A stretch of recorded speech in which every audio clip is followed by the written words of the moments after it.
maybe about 6 weeks before I became very ill, Whitney Houston passed away. And there was something very disturbing about her death, to me, and to, I guess, many others in the world. And when I was in bed levitating and couldn't sleep, excerpts of two of her songs just kept going through my brain over and over and over and over for hours.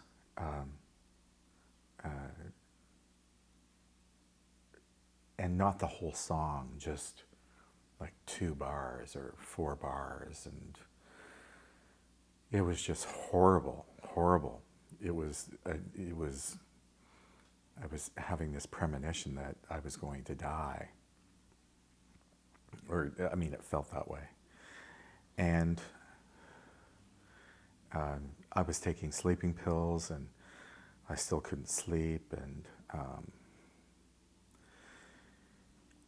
on the Wednesday, I was beside myself. I didn't know what to do. I hadn't showered in 3 days.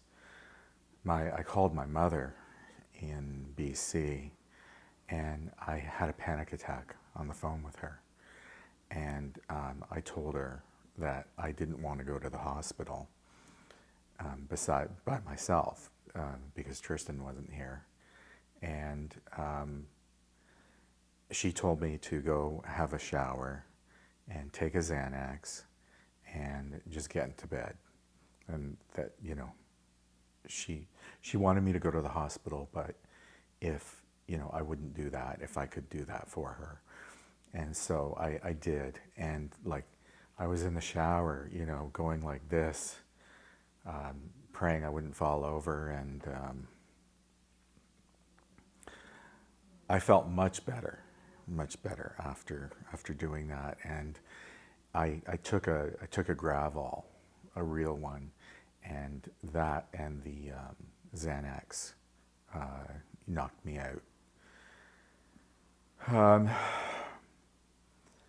I made it through 2 more days, and the Friday evening, Tristan came home from England, and my brother was here, and I had the worst vertigo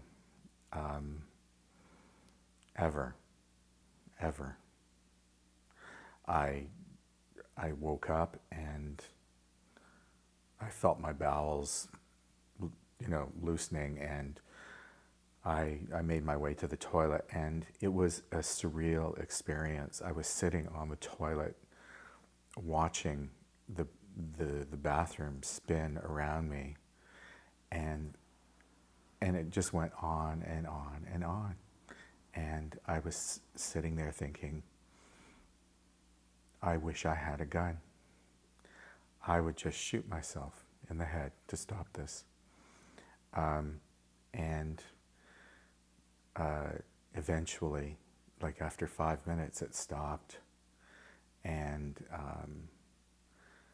I called to my brother and Tristan to come up, and they helped me off the toilet and got me back into bed.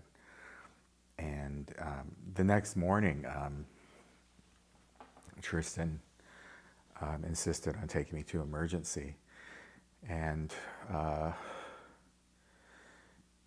they put me on an IV. They gave me onto Cetiron, which is an anti-nausea drug for chemo patients.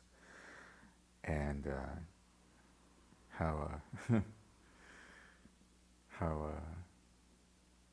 what an omen that was.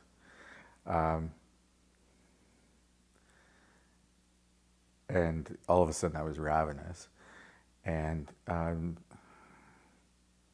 the intern doctor diagnosed me with peripheral vertigo, which is not a diagnosis, it's a symptom. he did run a CAT scan, and I'm still waiting to see it because I was told I would be given a copy, and I've made several requests, and I was told that it didn't show anything out of the ordinary. And my doctor wants to see it. So I was relieved. The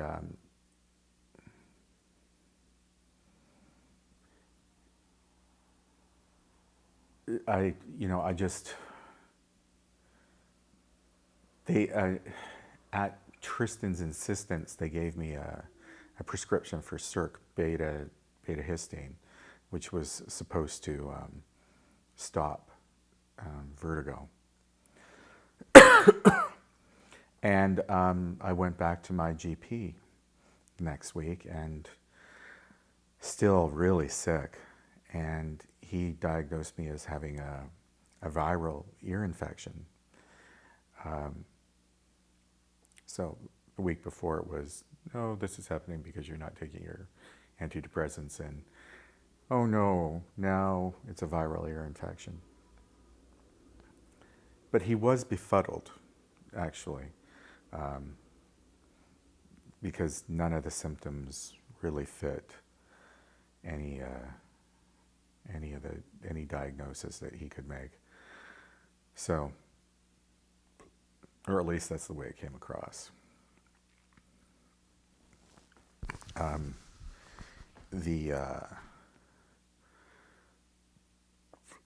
So he just upped my Xanax and Circ beta histine and told me I would be feeling better in a couple of weeks. And actually, that Thursday, I felt great.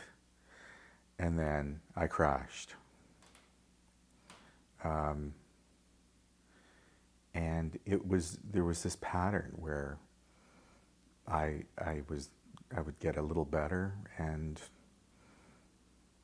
think, oh, I'm on my way, and then I would have a relapse. And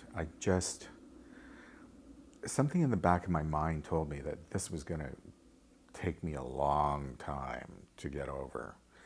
And I was right. Well, it's getting late. Tomorrow I'm going to a funeral home, and I'm going to make my funeral arrangements, which I never thought I'd be doing, at least not at this stage. I live in downtown Toronto in Cabbagetown, and there's a little cemetery and crematorium over near the highway. But God knows I'm not going to get any eternal slumber there. It's far too loud, all the trucks and whatnot. And I walked through there, and I was like, I like peace and quiet. I just can't stomach the thought of being put in the ground by a noisy patch of road. So I've decided that I'm going to be cremated, but I'm not going to be interred just yet.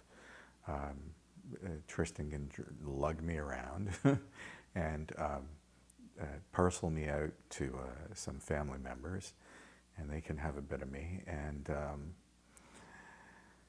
I will be interred with Tristan whenever he passes away, and wherever he passes away. So I think I'm going to resume telling my story tomorrow, and yeah, that's going to be a trip.